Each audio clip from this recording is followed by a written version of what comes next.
frutifique em nós mudança de vida, transformação de comportamentos, ó Deus, que possamos ser sal e ser luz nessa geração corrompida, que possamos, ó Deus, exalar o bom perfume de Cristo, através da prática da Tua palavra, Senhor. Continua conosco, com a Tua serva e nos abençoa nesta manhã e sempre, em nome de Jesus. Amém. Hoje eu estou bem professora. E aí, Bessa? Você está bem? Gostei, sorriso. Olha, a professora. Garoto. Vamos lá, né, meu povo? Já vai começar as referências dos textos que vai ser do Mato Camarão para essa aula. Então, o título está. Bom dia, meu irmão. O título que está aí está diferente no título da lição 6. Mas eu coloquei vida na vida porque foi o que eu recebi. Eu falei para Deus, falou, fique à vontade. Eu falei, eu vou colocar de acordo com aquilo que eu compreendi, que recebi do Senhor. Jesus, a vida nas vidas dos discípulos. Vida na vida. A introdução. O primeiro texto vai ser o primeiro, do 8, de 1 a 10, que vai ser a segunda multiplicação. Aí vem do 11 a 11, que é o segundo, a incredulidade. Coloquei como esses títulos porque eu entendi dessa forma, no momento em que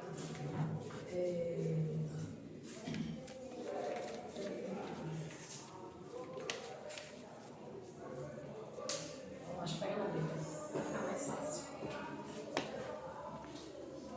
A Bíblia é pequenininha, né? Para aqui, o negócio que é grande, mas é a questão dos fariseus quando confrontam Jesus, né? Está escrito lá em Marcos.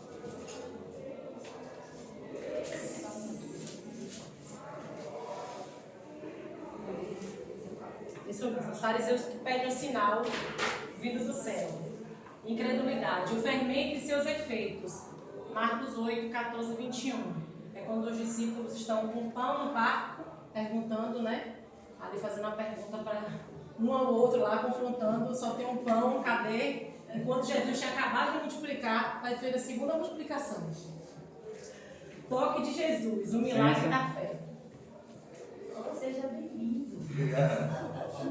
Toque de Jesus, o milagre da fé. Marcos de 8 a 22, 26, que é a cura do cego Betsaida, desculpa. A importância de saber quem seguimos, que é a confissão de Pedro. Jesus veio cumprir a missão. Marcos 8, 31 a 34. Jesus já declara o que vai acontecer com ele. A cruz acondicional do seguidor, que é o que ele fala. Então, convocando a multidão, ele falou a respeito da condicional do seguidor. O seguidor tem que levar a sua cruz. Quem quer seguir tem que levar a sua cruz. A primeira, vida que cuida e gera vida. A respeito da multiplicação. Foi isso que veio a colocar. Que está escrito Marcos 8, de 1 a 10. Que está escrito: naqueles dias, quando outra vez se reuniu grande multidão e não tendo eles o que comer, chamou Jesus os discípulos e disse: tenham compaixão desta gente, porque há 3 dias que permanecem comigo e não têm o que comer. Multidão, busca de conhecimento. Estavam todos eles lá 3 dias, a palavra diz há 3 dias. Então eles estavam buscando conhecimento. Não estava dando comida, não estava dando. Estavam em jejum. 3 dias. Busca de conhecimento. Jesus, o chamado à responsabilidade. Ele fala o que para os discípulos? Tenham compaixão desta gente. O chamado à responsabilidade. E os discípulos o que respondem? Incredulidade. Donde poderá alguém fartá-los de pão neste deserto? Quando ele fala donde poderá, eles esquecem o que Jesus tinha feito. Jesus tinha feito uma multiplicação já. Eles não deram crédito ao que Jesus tinha feito. Simplesmente não acreditaram. Ou simplesmente não deram importância. Gente, está num lugar onde gera uma multiplicação. Né? Mas até nós, até nós, às vezes a gente vê, visualiza, presta atenção à aula, mas a gente não obtém o conhecimento que outro, naquela frase ali, tocou e prestou mais atenção. Eu tenho prestado atenção assim, porque quando eu vou assistir, às vezes tem coisa que eu não percebi. Aí quando eu vou assistir, isso aí eu nem prestei atenção para comentar. Por isso a importância de entender, que a gente vai ver no instante, a importância de saber quem seguimos. Por isso que a gente tem que buscar cada vez mais conhecimento prático na palavra. Porque tudo que está escrito para a gente aprender. Nada está aqui por acaso. Tem uma vírgula que tem um porquê daquela vírgula está ali, aquela paradinha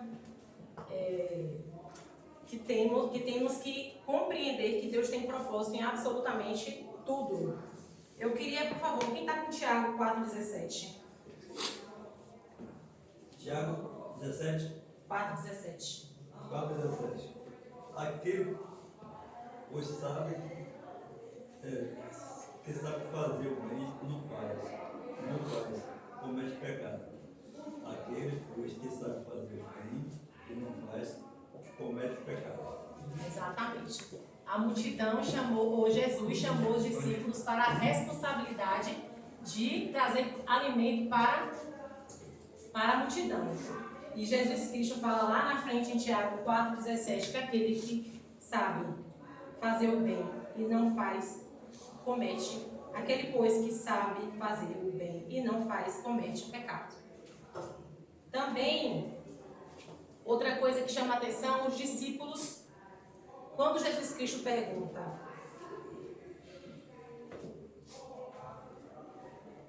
e Jesus perguntou: quantos pães tendes? Responderam 7. Jesus já providenciou algo que a gente faça pelas pessoas, pela multidão em nossa volta. Deus não cobra nada, não pede nada da gente daquilo que Ele já não fez por nós. Ele não vai, uma pessoa que não tem condição de dar nada, eu vejo isso muito claramente com pessoas que eu conheço, não tem condição nenhuma, mas elas fazem para o próximo, mesmo um pouquinho. E ela é sorrindo, é alegre. Por quê? Porque é algo dela para com o outro, não do outro para com ela. E está escrito aí, quem foi que pegou, por favor, 2 Coríntios, que é a confirmação do que eu falei, 2 Coríntios 8:12. Porque se não há multidão de vontade, será aceita segundo o que qualquer tem, e não segundo o que não tem. Tá vendo? O que já tem. É o que já tem, não é o que não tem. Já recebeu para poder abençoar. Jesus Cristo nos chama a isso. Não há ninguém que não tenha alguma coisa para dar. Né? Isso é muito bom saber, porque assim a gente tem paz. Quando a gente chama alguém para evangelizar, por exemplo, quando o pastor chega lá na frente para poder falar, vamos fazer alguma coisa, vamos ajudar alguém, tem famílias necessitando, já providenciou. Deus já providenciou. E quando ele fala que está sobre o bolso, é realidade. É realidade, está no bolso da gente, ajudar o próximo. Deus já providenciou isso. Ô Josi, e nessa palavra também tem o que Jesus ele poderia aparece o povo e aparecer, né? Mas não, ele queria usar também das pessoas. Ele queria saber das pessoas. Ele sabia que tinha gente que tinha um pão, entendeu? Mas aí ele queria saber realmente se aquelas pessoas eles estavam aprendendo o que ele estava passando, que é a comunhão também, o repartir o pão e oferecer o que tem. É isso que Deus quer também pra gente. Por isso que eu coloquei aqui, vida que cuida e gera vida. Porque a partir do momento que você entende quem Jesus é, você vai cuidar e vai gerar, fazer para outros. A gente tem que ter esse discernimento de que Jesus nos chamou para a obra. todos os evangélicos, todos os cristãos, todos que se levantam um dia para dizer: Senhor, eis-me aqui, ele chamou para a obra, para a responsabilidade. Como se perder vida no caminho? Como se perder vida no caminho? E saindo os fariseus, puseram-se a discutir com ele e tentando pedir-lhe um sinal do céu. Jesus, porém, arrancou do íntimo do seu espírito um gemido e disse: por que pede esta geração um sinal? E em verdade vos digo que esta geração não lhe dará sinal algum, e deixando-os tornou a embarcar e foi para o outro lado. Incredulidade dos fariseus. Não cremos. Meio que eles queriam ser adulados. Ó, tudo que você já fez, eu não quero nem saber. Faça pra mim agora, que eu quero ver aqui. Será que a gente não tá fazendo isso de vez em quando com Jesus? Não, gente? Ah, meu Deus, mas eu entreguei a vida pro Senhor, mas eu quero sinal. As misericórdias do Senhor se renovam a cada manhã. Fala a Deus. As misericórdias do Senhor se renovam a cada manhã. Ele acordou, respirou, batalha. É o leão por dia mesmo. Isso que você falou agora é o entendimento que só quem produz é o Espírito Santo. Eles pediram a Jesus um sinal e o que eles fizeram foi isso aí que você falou. Zerou tudo que Jesus já havia feito até ali. Eu quero que você mostre para mim agora. Para mim não valeu nada o que você fez. Eu quero agora. Você está exigindo do Senhor. E o Senhor está fazendo a sua obra, independente se você crê, se você não crê, continua fazendo. É esse mesmo entendimento. Às vezes nós exigimos do Senhor coisa que o Senhor já está fazendo. E na caminhada, né? Quando eu coloquei aqui como se perder na vida no caminho, é porque os fariseus eles estavam acompanhando Jesus. Tudo que Jesus fazia estava mudado. Não era alguém que estava longe, não. Por isso que quando eu coloquei a resposta à incredulidade, Jesus geme. Porque a gente faz isso quando a gente duvida de Deus, quando a gente duvida do cuidado, do zelo dele. Jesus realmente não gosta da gente. É algo que a gente tem que entender isso, e até no pensamento, quando vem os pensamentos de incredulidade, façam com que venha à mente assim, lembranças de coisas que Deus já fez, de coisas que Deus já tem feito, de coisas que Deus prometeu a fazer e que Deus é fiel na tua palavra. Ele não vai voltar atrás daquilo que ele falou. Porque vai vir incredulidade. Vai vir, vai bater aqui, ó. Porque nós somos seres humanos, está aqui. Tudo que está escrito aqui está escrito para que a gente entenda que os discípulos passaram por isso, mas vocês não estão imunes a isso não, viu? Vocês tomem cuidado, porque é com ensino. Eu costumo falar para minha filha, nós estávamos conversando, não foi ela. E eu falei assim, Aika, tudo que a gente faz, tudo que a gente vive na vida, a gente tem que observar o erro do outro, não para que a gente caia, mas para a gente não cair. Está lá em Provérbios que é melhor a gente aprender com os erros do outro do que a gente praticar, errar e sofrer. E os antigos tinham ditado, né? Quando você vê o seu irmão com a barba pegando fogo, você bota a sua de molho. Boa.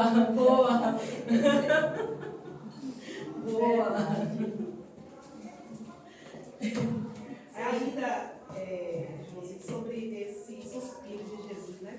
Eu meditei muito nesse texto. Jesus, porém, arrancou do íntimo do seu espírito um gemido. Quando a gente está com os nossos filhos, ou eu já fui professora, né, com nossos alunos, e a gente deu aquela aula que se extenuou, e aí quando termina, o menino faz uma pergunta lá do começo, e você vai ter que voltar tudo. Ai, meu Deus, não entendeu nada. Esse suspiro de Jesus, eu já ensinei tanto para esse povo, já mostrei, já multipliquei, mas não aprendeu nada. Ufa!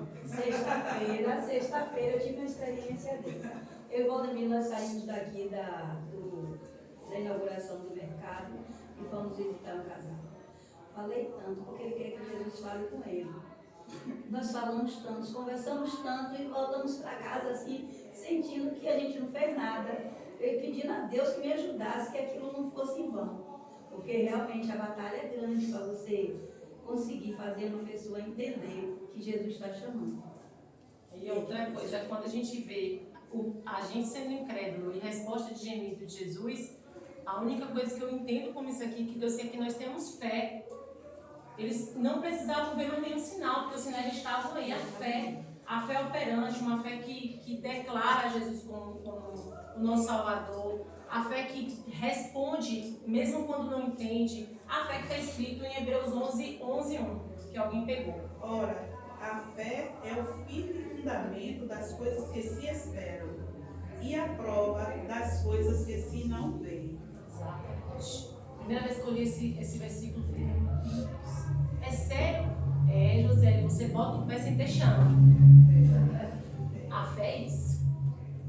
Ter essa certeza que vai acontecer. O cenário está todo errado, vai acontecer. Essa é a fé. É a fé que é loucura para o mundo. A gente aqui adorando um Deus que ninguém vê, que ninguém toca, que ninguém mexe, que passou por aqui, mas um monte de gente acredita que não, e mesmo assim estamos em 2022 porque ele que esteve aqui. É essa fé. Um homem que mudou a história e mesmo assim muita gente não acredita. E está tudo certo. Porque a incredulidade está no coração do homem. A gente vai ver isso agora, sobre o fermento. A incredulidade está no coração do homem. Alerta na vida cristã. Está escrito em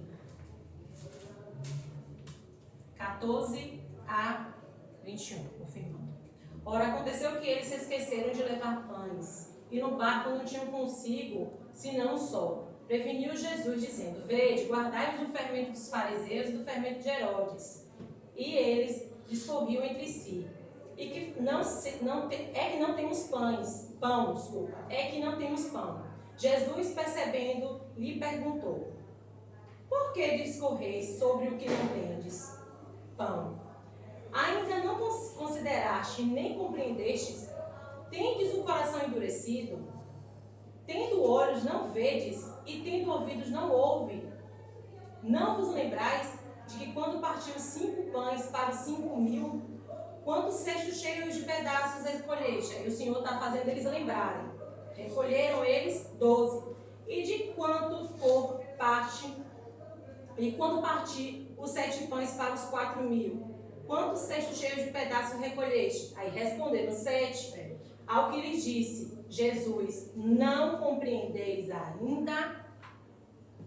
Cuidado com o fermento.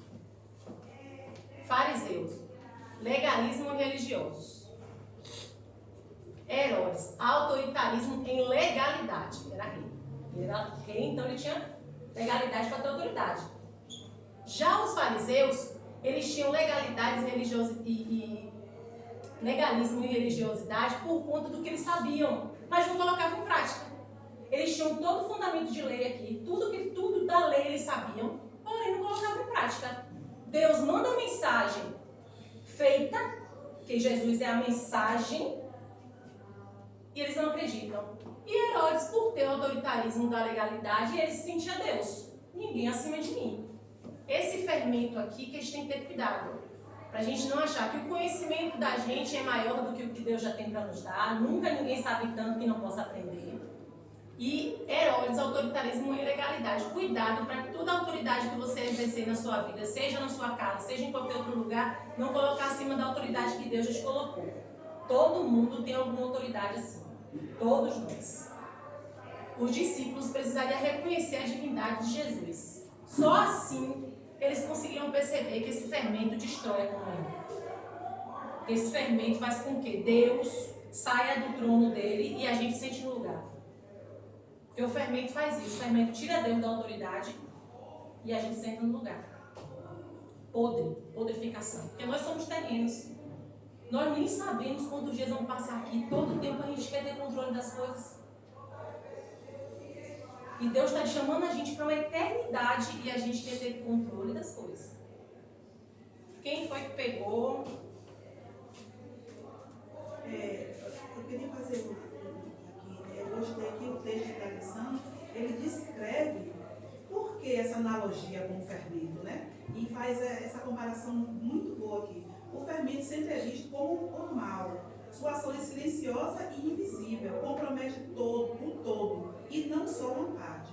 O fermento é a putrefação por fungos na massa, liberando gás carbônico, fazendo expandir-se, dando a visão de aparente grandeza e volume, sem ser realidade, né? Aparente grandeza. O fermento dos fariseus era uma referência clara à ostentação religiosa, como você disse, né? Uma religiosidade apenas de rituais e de tradições, que se considerava uma elite espiritual entre os pecadores. É muito boa essa descrição da comparação do fermento com os rituais que não produzem transformação de vida. Que não produz transformação de vida, muito pelo contrário, vai purificar. É. Se a gente olhar para aquilo que Jesus está nos chamando para olhar, que é alertar mesmo, sobre o que Herodes, os fariseus e Herodes, esse fermento que contamina a humanidade até o dia de hoje. Até o dia de hoje a gente está dentro de uma igreja, por exemplo, graças a Deus a gente tem aqui um líder que louvado seja Deus, homem de Deus. Mas a gente vê aí fora muitas situações onde você não percebe isso aqui. Você percebe isso aqui. Fazendo tudo de acordo com a sua vontade. Legalismo e religioso. Mas nunca submissos. Porque Jesus nos chama para ser submissos a Deus. Entendendo ou não. Submissão é o que nós temos que fazer. Quem foi que pegou...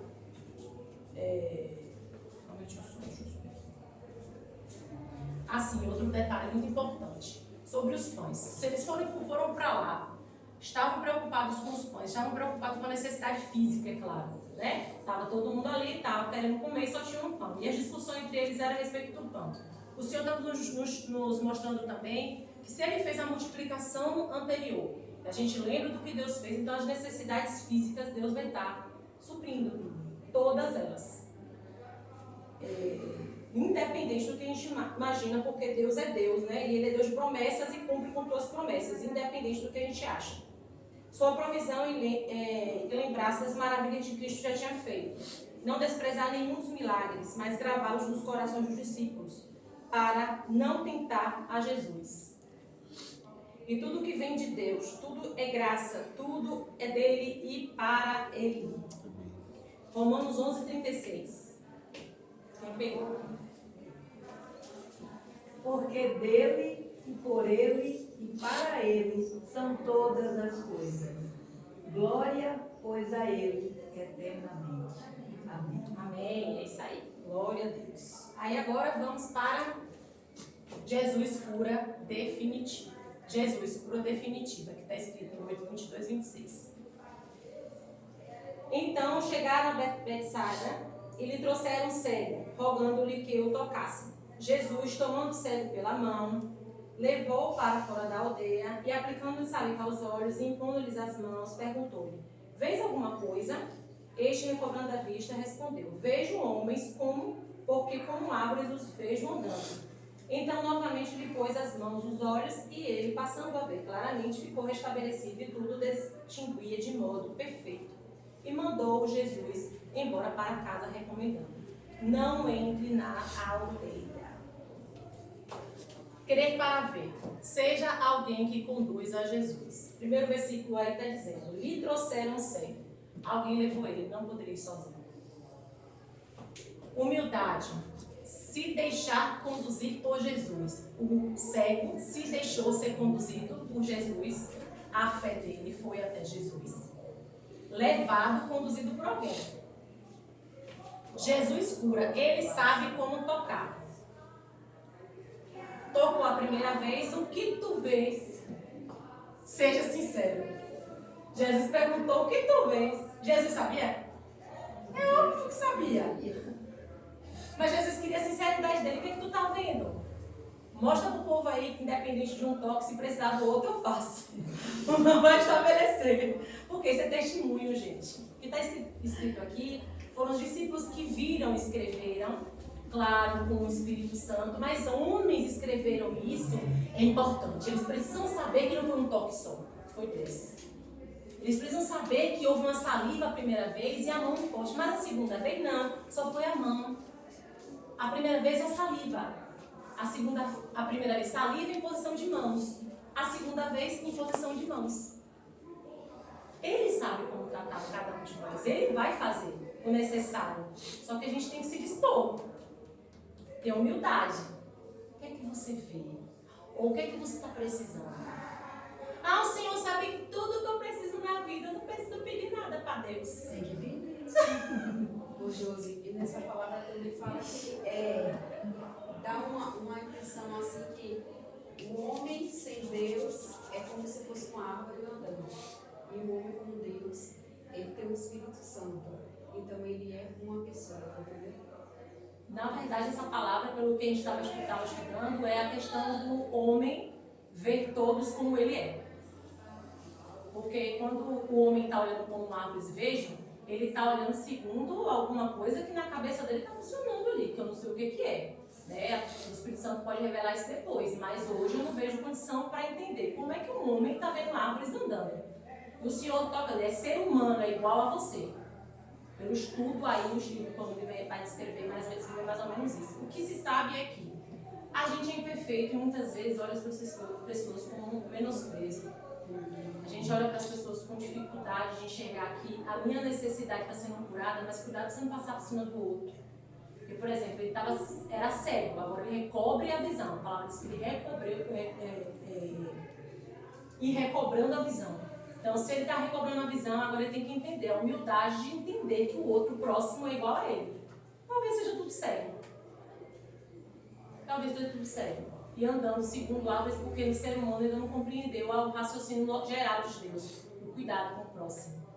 E a gente está numa terra onde, se a gente colocasse em prática a palavra, a gente não vê ninguém passando por dificuldade. Porque a primeira coisa que o Senhor fala é amar o próximo como a si mesmo, depois do grande mandamento. Eu jamais ouvi alguém passando por dificuldade se antes fazer algo pelo outro, quando eu faço exatamente o que Deus fala. Quem está com Filipenses 1:6? Tendo por certo isto mesmo, que aquele que em vós começou a boa obra, a aperfeiçoará até o dia de Jesus Cristo. Se o toque do primeiro toque não funcionou, o toque do segundo toque, do terceiro toque, do quarto toque, do quinto toque funcionou. Mas Deus não vai deixar me fazer, porque Ele promete, aquele que começou a boa obra é fiel para cumprir até o dia do nosso Senhor. Interessante essa dos toques. A gente vai meditando, o Senhor vai trazendo clareza dessas coisas, né? Até que ponto eu quero enxergar a obra do Senhor na minha vida? Ele pode ter iniciado, não, já tá bom. Tá bom, eu estou alegre, melhorou isso, melhorou aquilo. Sim, mas o Senhor quer fazer algo mais profundo na minha vida. O Senhor quer me dar coisas muito mais preciosas do que Ele já me deu. Me trouxe um alívio aquilo, mas Ele quer me curar. Ele quer que eu fique leve. Né? Ele não quer que eu fique mais sobrecarregado. Então, o segundo toque. Ele poderia ter dito, não, senhor, já estou vendo alguma coisa, beleza. Não, senhor, só estou vendo como se fosse árvores andando, senhor. Eu quero chegar mais, senhor. Precisa melhorar.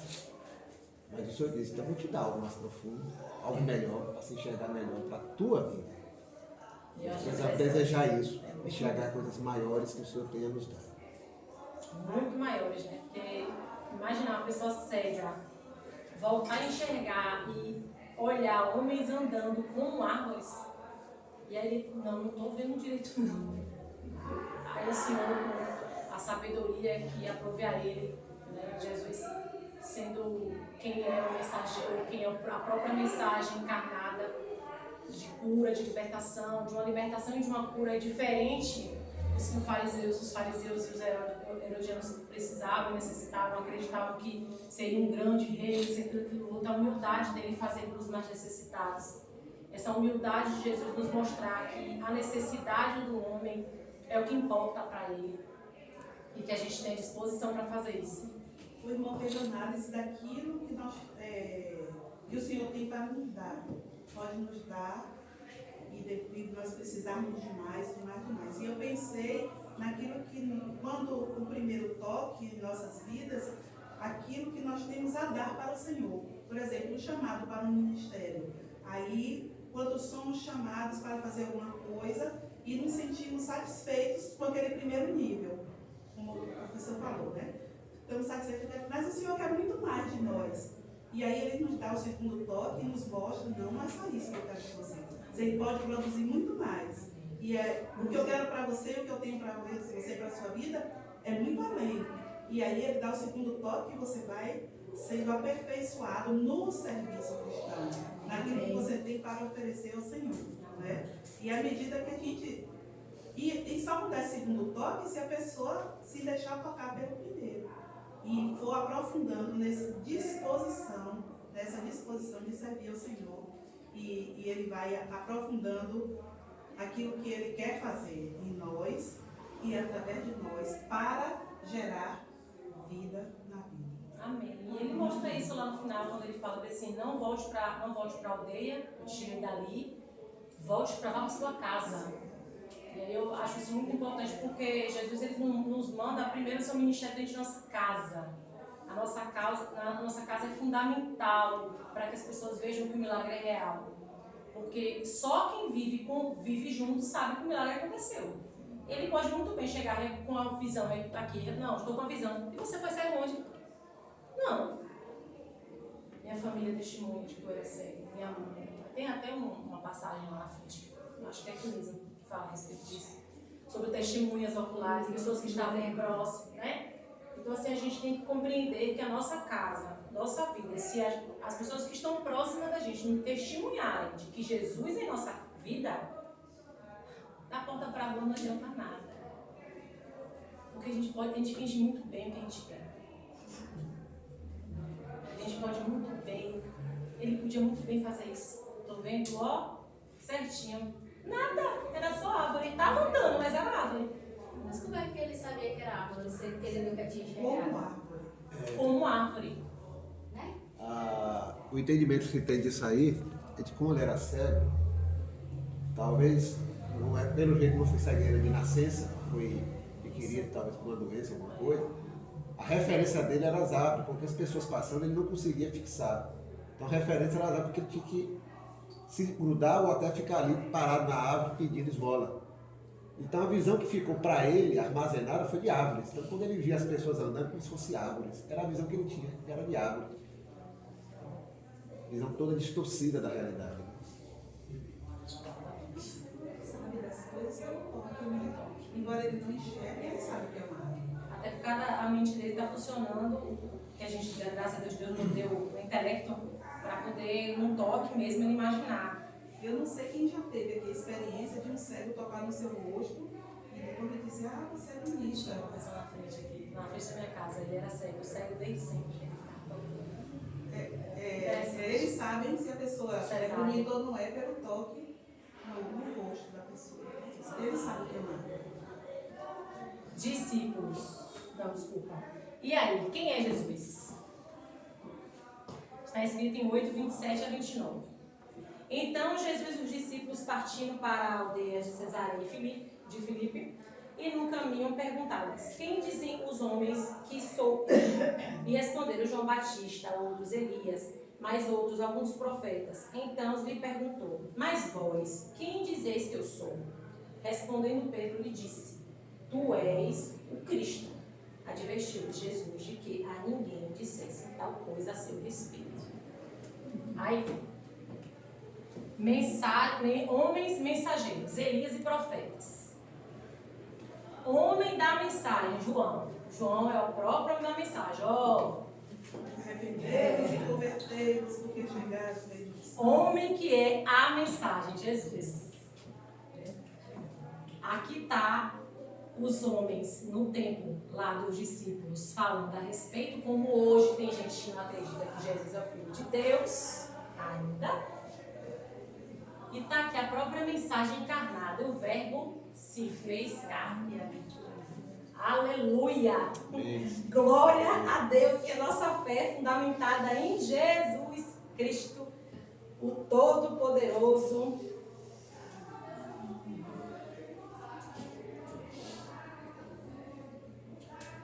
Eu tô no palco assim.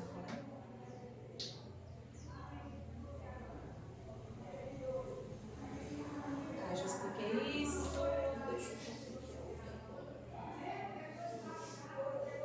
Sim, aí essa sim era uma pergunta que eu queria fazer para alguns se sentirem à vontade. E aí, quem é Jesus? E aí, qual é o fundamento da tua fé? Jesus é quem na sua vida? Porque quando Jesus faz essa pergunta para os discípulos, ele faz essas perguntas para a gente também. E aí, vocês dizem que eu sou quem? Porque Pedro teve uma certeza de certeza. E Pedro era ousado, né? Pedro que dava, ele falava. Mas e pra gente, hoje, quem é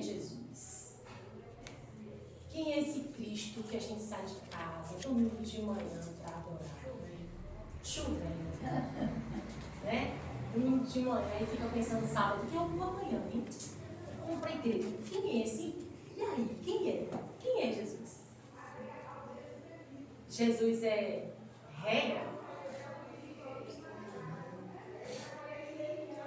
Ou Jesus é autoritarismo e legalidade? Ou Jesus é divindade?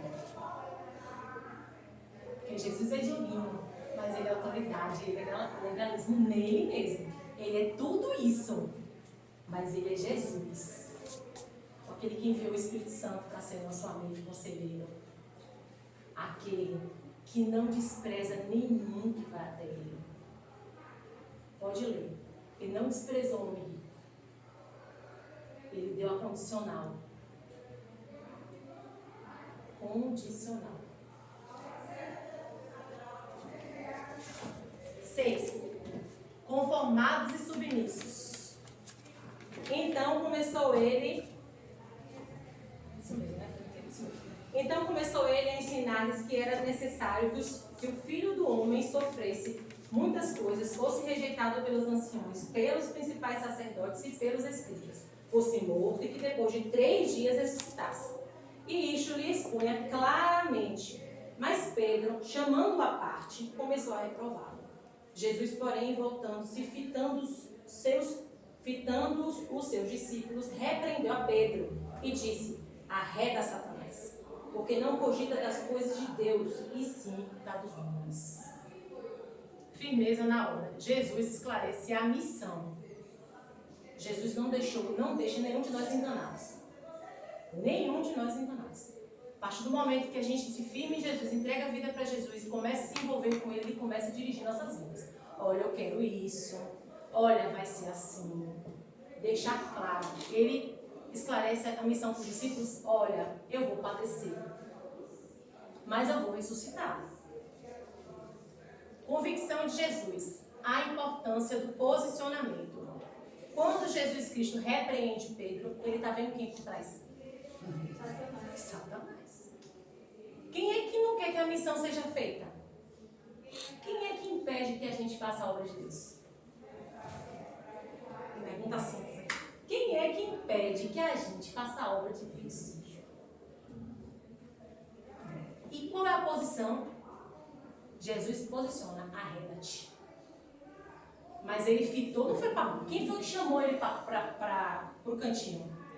Pedro não chamou ele na frente de todo mundo, não, gente. Pedro chamou ele no cantinho. Ó, vem cá, deixa eu te falar aqui, não faz isso não. Pô, tu vai morrer, vai sofrer não faz isso não. Mesmo que tu ressuscite, faz isso não. Fica aqui com nós. Tu me ama. Tu gosta tanto de mim, Jesus. Tu me ensina tanta coisa. Tá Jesus olhando pra cara dele. Deixa eu chamar lá todo mundo aqui. Vem cá. Ele fita os olhos nos discípulos. Dá uma em Pedro. Gente, não sei vocês, mas eu acho que eu ia pro canto chorar que nem menino.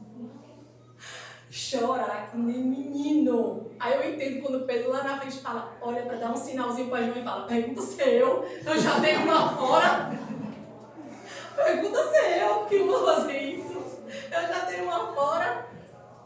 Jesus deixa claro para os discípulos sacrifício. Visão errada. Visão terrena, visão eterna. Quando Jesus chama a atenção de Pedro, fala. Dos discípulos fala. Cogita as coisas. E ele estava na visão eterna. Interessante que essa situação de Pedro aí, em que Jesus identificou Satanás por trás das palavras, que a interferência na obra, por parte de algumas pessoas, pode ser por ignorância, por falta de entendimento, por falta de fé, e outros por maldade. Não tem compromisso com o Senhor. Então ele não quer que avance mesmo, não. E Satanás aí está nas duas situações, porque ele não entendia por onde Jesus iria. Ele está percebendo alguma coisa, mas ele não sabe. Então, quando Jesus falou isso, ele mandou Pedro reagir, ele influenciou Pedro a reagir, para influenciar no projeto, no andar do ministério de Jesus. Tanto pela ignorância, como pela maldade de querer destruir projeto. Mas dentro da obra acontece isso. Uns interferem, tentam impedir, por ignorância, por incredulidade, né? Por não entender o que está acontecendo, então interferem. Outros por maldade mesmo, porque o coração está longe da Deus. A firmeza na obra que Jesus esclarece sua missão, se os discípulos sabiam que existia, porque eles falam, eu Cristo, eu achei, André, eu acho que é André que fala para Pedro, achamos, ou seja, lá João, achamos o Cristo, ele fala isso, lá em João. Oxe, mas o Cristo é quem? O que é que a palavra está dizendo sobre o Cristo? Quem é que está com Isaías 53:10? Por favor. Todavia o Senhor agradou Moelo, fazendo-o enfermar. Quando a sua alma se puser por expiação do pecado, verá a sua posteridade. Prolongará os seus dias e o bom prazer do Senhor prosperará nas suas mãos, na sua mão. Pois é, agradou Moelo. Oxe, mas os discípulos não sabiam que Jesus era o Cristo? Talvez que isso ia acontecer. A gente quer mudar às vezes os planos de Deus, gente. Não vamos, não. Não vamos, não. O que está escrito também em Salmos 69:21? Quem pegou, por favor? Deram-me fel por mantimento, e na minha sede me deram a beber vinagre. Já está escrito. Quando essa semana foi amor. Falei, amor, o que está escrito aqui? Foi uma coisa linda quando eu vi esse. Eu nunca tinha lido esse versículo específico para chamar a atenção, que muita gente passa direto. Passa direto. Mas esse foi, meu Deus, Senhor, para isso. Estava declarado já em muitos locais o que Jesus ia padecer. Os salmos falam, né, que ele seria traspassado. Então, na realidade, os discípulos que Pedro queria simplesmente mudar a história, que já estava descrita já no coração e concretizada na vida de Jesus. E a gente tem que ter essa compreensão para que a gente não fale diante de Deus. Porque Deus, ele tem a lei dele e as ordenanças dele é para o nosso bem. Nada é para infringir, nada é para... Na verdade, vai infringir a nossa carne, né? Vai matar a nossa carne. Vamos lá agora para poder finalizar. Seguidor, ato voluntário, sacrificial. Então, convocando a multidão e juntamente os seus discípulos, disse-lhes, se alguém quer vir após mim, a si mesmo se negue, tome a sua cruz e siga-me. Quem quiser, pois, salvar sua vida, perderá, e quem perder a vida por mim e do Evangelho, salvará. E proveito ao homem ganhar o mundo inteiro e perder a sua alma, e daria um homem em troca de sua alma, porque qualquer que nesta geração adúltera e pecaminosa se envergonhar de mim e das minhas palavras, também o Filho do Homem se envergonhará dele, quando vier na glória do seu Pai, com os santos anjos. Glória a Deus. Chamada, a mensagem é para todos. Jesus chamou não só os discípulos, mas a multidão. Convocando a multidão e juntamente os seus discípulos. Aí ele começou. Imitadores, reflexo da conversão. Se eu sou convertida, eu tenho que imitar aquele que eu digo que eu sou convertida nele, que é Jesus Cristo. Sacrifício e salvação, preço do Evangelho. Gente, Jesus nunca falou diferente, ele sempre foi muito claro pra gente. Pegar a cruz e seguir é pegar a cruz e seguir. Quem não fizer isso, simplesmente está negando. Porque está dizendo aqui, ó, porque qualquer que nesta geração adúltera e pecaminosa se envergonhar de mim, a cruz e das minhas palavras, que é o Evangelho, replicado para as pessoas, que a gente tem que replicar a palavra de salvação, ele vai simplesmente se envergonhará dele quando vier na glória do seu Pai com os santos anjos. A salvação é algo sério e algo que tem que ser colocado em prática dia após dia. Somos peregrinos, a alma importa. Olha o que ele fala.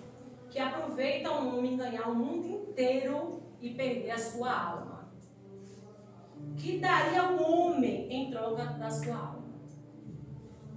O Senhor está nos mostrando algo simples.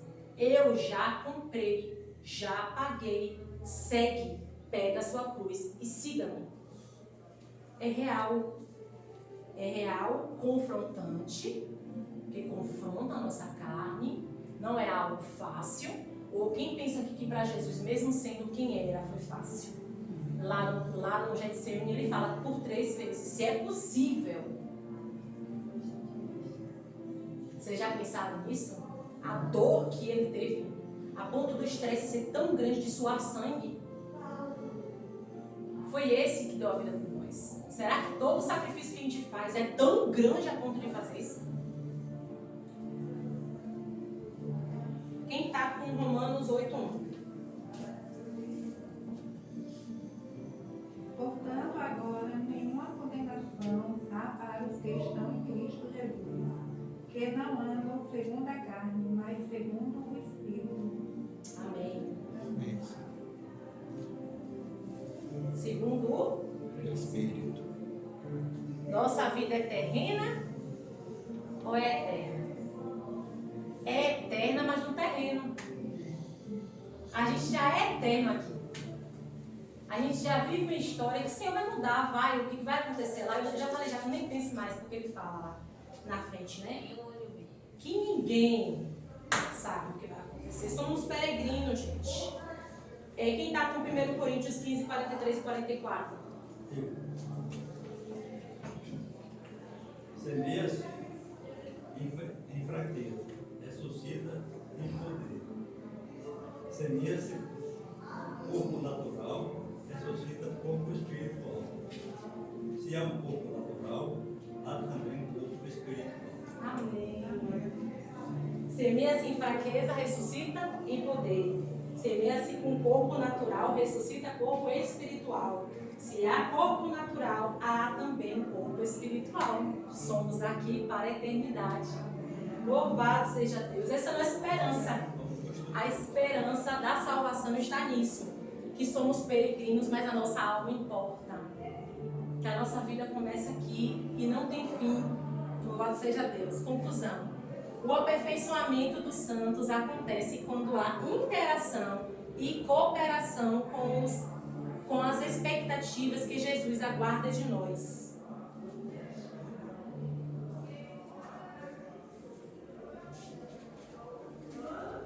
Imitá-lo redunda em sacrifício e renúncia. O novo nascimento é viver Cristo e para isso é necessário conhecê-lo.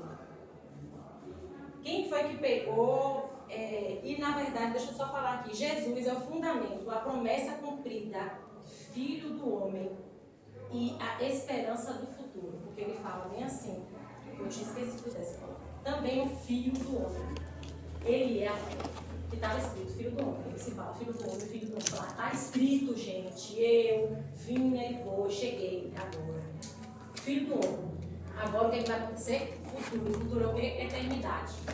Só que para isso acontecer, há condicional. Primeiro a gente entrega a vida para Jesus. E agora a gente vai viver como santos. Separados. Mudados do mundo. Aquele que roubava, não rouba mais. Aquele que adulterava, não adultera mais. Ou seja, todas as suas convicções são tratadas. Porque o legalismo humano e religioso não tem nada a ver com o legalismo de Jesus. Legalismo humano e religioso é o homem no centro. O de Herodes, a autoridade do homem no centro. Quando de Jesus é ele acima de todas as coisas. E quem foi que pegou Apocalipse 22, 13 e 14? Eu sou o Alfa e o Ômega, o princípio e o fim, o primeiro e o derradeiro. Bem-aventurados aqueles que guardam seus mandamentos, para que tenham direito à árvore da vida e possam entrar na cidade pelas portas. Amém. Bem-aventurados aqueles que guardam seus mandamentos, para que tenham direito à árvore da vida e possam entrar. A bem-aventurança é condicional. Cooperadores. Mas uma cooperação uma cooperação que a gente não está sozinho. Foi enviado o Espírito Santo de Deus para que a gente consiga fazer, porque senão a gente não consegue. Só com o Espírito Santo que a gente vai conseguir honrar com a palavra que o Senhor nos dá. Mas para isso a gente tem que estar envolvido no Espírito Santo. Por quê? Ou é carne ou é espírito. Não tem como os dois andarem juntos. Então a gente tem que ter essa compreensão para que a gente possa colocar em prática tudo aquilo que a gente tem visto e lido na palavra. Porque Deus quer e requer de nós santidade, busca para isso, é claro. Falharemos. Mas está escrito lá em João, 1 João, todo aquele. Quem pode abrir rapidinho a Bíblia para poder a gente pegar esse versículo para finalizar? 1 João 1,9, Caçal.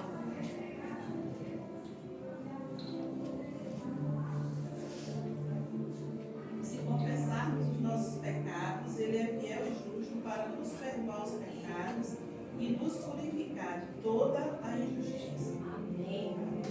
Com essa palavra eu finalizo dizendo que a gente é cooperador sim, mas que a gente já tem um intermediador e que a gente já tem um consolador e que já temos o ajudador e que a gente pode, né, avançar. Essa cooperação não é para ficar, ai meu Deus, eu não vou conseguir, não. Vai conseguir sim.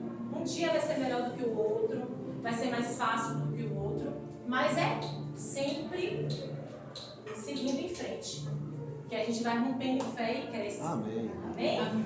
Fica aqui no meio. Eu quero agradecer, viu? Porque eu falei para ele que foi um momento muito precioso poder estudar e me deleitar. O Senhor me deu preciosidades mesmo assim que estão gravadas aqui e no papel. Que um dia será